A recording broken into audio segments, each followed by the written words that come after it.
Em nome do Pai que me criou, em nome do Filho que me resgatou e em nome do Espírito Santo que me santificou, divina vontade, reina na minha vontade. Ó minha mãe, eu te amo, tu me amas.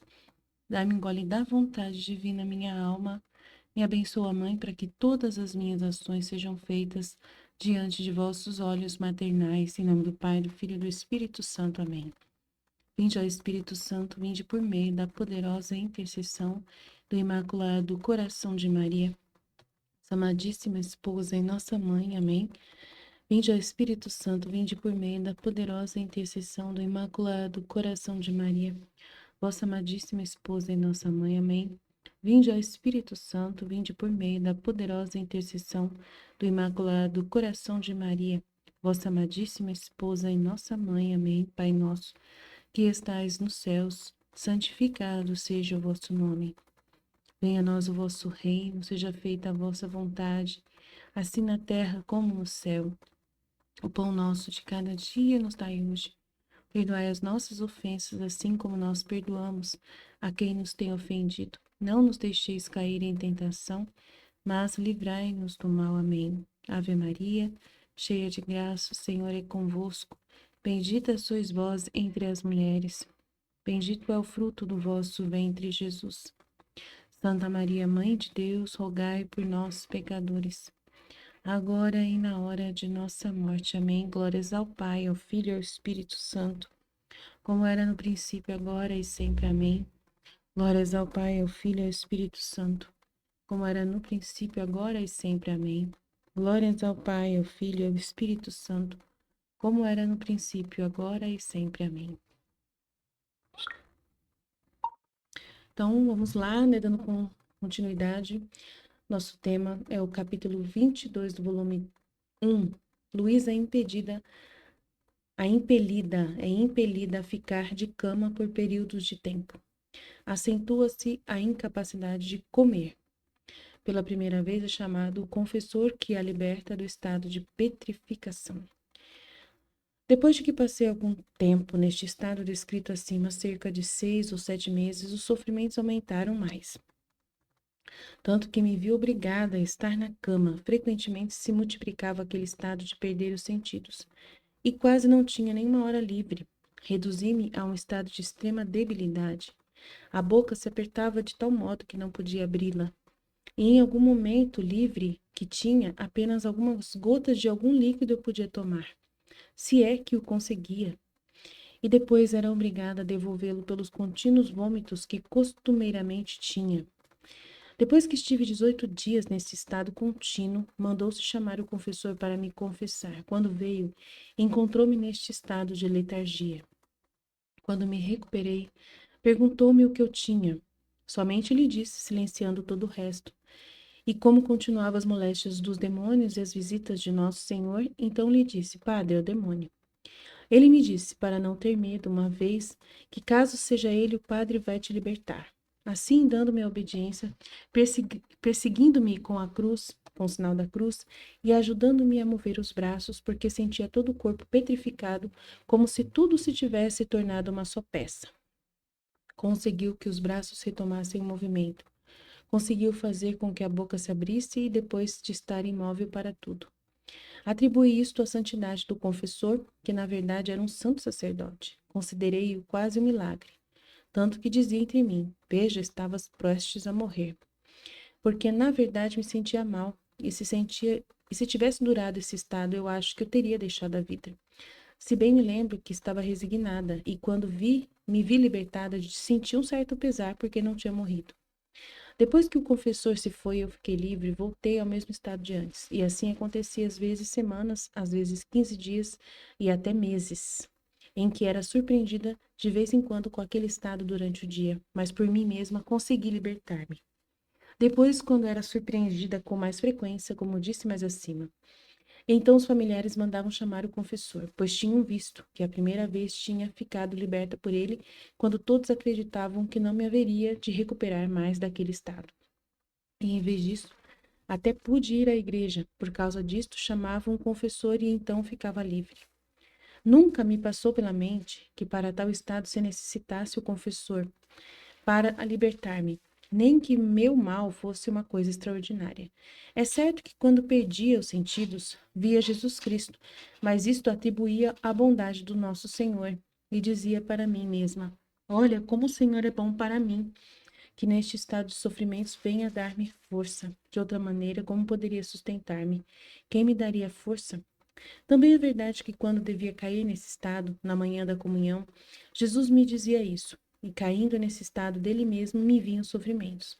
Mas não dava importância a nada. Só de pensar alguma vez em dizê-lo ao confessor, eu acreditava ser a alma mais soberba que existia no mundo. Se me atrevesse a falar dessas coisas, de ver a Jesus Cristo, e sentia tal vergonha que foi impossível dizer algo a esse confessor, apesar de ser tão bom e santo quanto era, como era. Tanto é verdade que não acreditava que se necessitasse do sacerdote para me libertar, e isto acontecia só pela santidade do confessor. Aí tem umas notas que Luísa tinha 17 anos, provavelmente. Depois da novena de Natal, em 1883, começou a ficar de cama e lá permaneceu definitivamente aos 22 anos, em 1887, e confirma várias vezes nos outros volumes sobre isso. 30 é o padre Cosimo Lo Giudice di Carlo, agostiniano, que é o padre. 31. Sua paróquia, Santa Maria Greca, nessa época tornou-se terciária dominicana com o nome de Irmã Madalena. Luísa tinha 18 anos. Este espaço retornará ao diário algumas vezes nos escritos de Luísa. Então vamos lá, né? Então ela agora começa a ficar na cama porque, né, fica por muito tempo nesse estado de petrificação.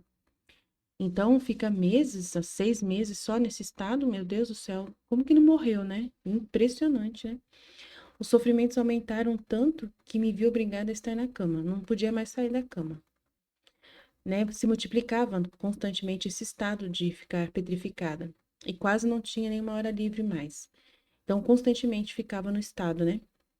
Reduzir-me a este estado de extrema debilidade, então devia estar muito magra, porque a boca se apertava de tal modo que não podia mais abri-la. Então, um sofrimento muito terrível, que ela nem entendia mais, né, o motivo de estar naquele estado, né? Depois que estive 18 dias nesse estado contínuo, mandou-se chamar o confessor para me confessar, até que enfim, né? Lembrar de que existe padre nesse mundo.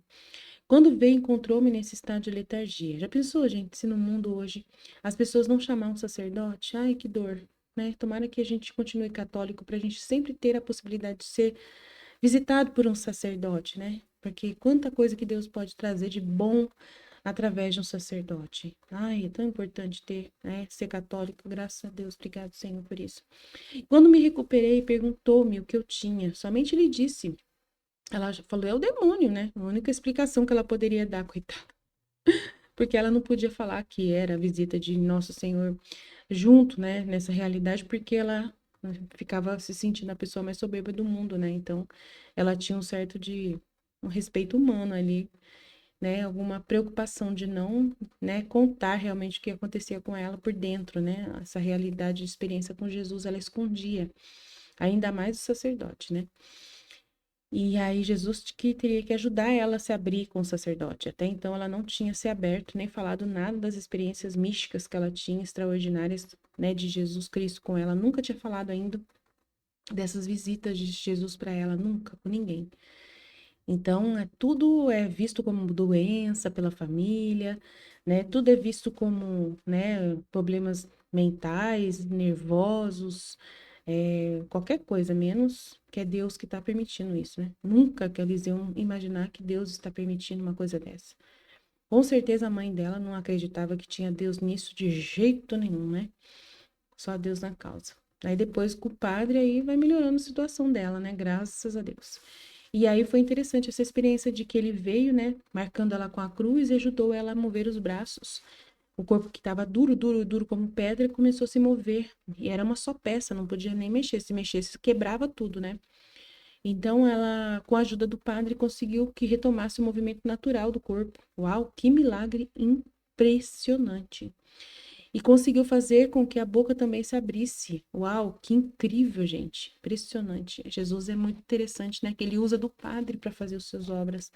Ele vai dizer isso para ela depois, né? E eu atribuí isso porque o padre é santo e ele tem poder. né? Não imaginou que era a vontade de Deus, que era Deus que tinha ligado a situação dela a qualquer padre. Não, ela pensou que aquele padre tinha poder, né? É, e ela pensou, nossa, que pena que eu não morri. Eu jurava que eu ia morrer dessa vez, mas não morri, né? Até sentiu pesar porque eu não tinha morrido. Depois que o confessor se foi e eu fiquei livre, voltei, né? Ela chegou a ir para a igreja, ela foi visitar a igreja, mas voltou ao estado de antes, ficando petrificada de novo. E aí ficava de novo meses, semanas, 15 dias, né? Quando era surpreendida com mais frequência. E aí eles começaram a chamar o padre. Padre, vem de novo, pelo amor de Deus, ajuda nós. Né? Nunca me passou pela mente que para tal estado se necessitasse o sacerdote para libertar-me, nem que meu mal fosse uma coisa assim tão extraordinária. Ela não tinha a mínima ideia, né? De que era uma mística, que ela era uma mística, que ela era especial, nada. Interessante, né? Que ela não pensou isso. É certo que quando perdi os sentidos, via Jesus, mas atribuía isso a uma bondade de Deus para mim. E dizia para mim mesma: olha como o Senhor é bom para mim. Então ela não sabia que tinha uma missão, que ela era especial, que ela era uma vítima, não sabia de nada. Você vê que alma incrível que Jesus escolheu, né? De tão pequenina. Vai ter que aprender tudo, de tudo, né? Jesus vai ter que ter uma paciência muito legal com ela, muito boa. E é isso que ele queria mesmo, ele queria se restringir em direção a uma criatura, né? Diminuir-se o máximo possível, se restringir para poder se humilhar nesse grau de ter que lidar com uma pessoa tão pequenininha, tão simplesinha, tão ignorante. Glória a Deus nas alturas. Também é verdade que quando devia cair nesse estado na manhã da comunhão, Jesus me dizia isso, e caindo nesse estado, dele mesmo me vinham sofrimentos. Mas não dava importância a nada, só de pensar alguma vez em dizê-lo ao confessor, eu acreditava ser a alma mais soberba que existia. Isso pelo menos ela tinha de entendimento, né? Ela, por mais ignorantezinha que ela fosse no conhecimento das coisas místicas, tudo bem, não tem obrigação nenhuma de saber. Mas ela tinha uma religião muito forte, uma fé muito forte, um conhecimento da doutrina básica, ela tinha, né? E aí por isso ela sabia que tinha que ser humilde, né? E aí ela não aceitava a ideia de falar alguma coisa extraordinária para o padre, de que ela via Jesus. Então ela não se atrevia, tinha um certo de respeito ali, de lidar com esses assuntos. É muito sério, né? Falar que você vê Jesus, será que é verdade? Então dá medo das pessoas pensar que você é fanática, pensar que você tá brincando com aquilo. Então é muito sério, né? Então ela tinha essa realidade de conhecimento, pelo menos, de levar muito a sério esse assunto, né, das coisas religiosas. Ela é católica de berço, família muito católica, então graças a Deus, né? E ela sentia tal vergonha que foi impossível dizer algo a esse confessor, apesar de bom e santo que era. Tanto é verdade que não acreditava que se necessitasse do sacerdote para me libertar e que isto acontecia pela santidade do confessor. Então ela pensava isso, mas era tudo vontade de Deus, tudo ação extraordinária da vida mística que já estava se desenvolvendo, né? Deus mostrando o que ele desejava na vida dela, né? De que ela seria uma alma vítima esposa que ficaria à disposição dele 24 horas por dia, né? Totalmente ciumento dela, né? Totalmente assim zeloso dessa alma para poder realizar na vida de Luísa uma missão extraordinária que ele iria dar para ela, uma depositária de uma das maiores verdades desses tempos, que é o livro do céu, que são as verdades do Fiat Supremo.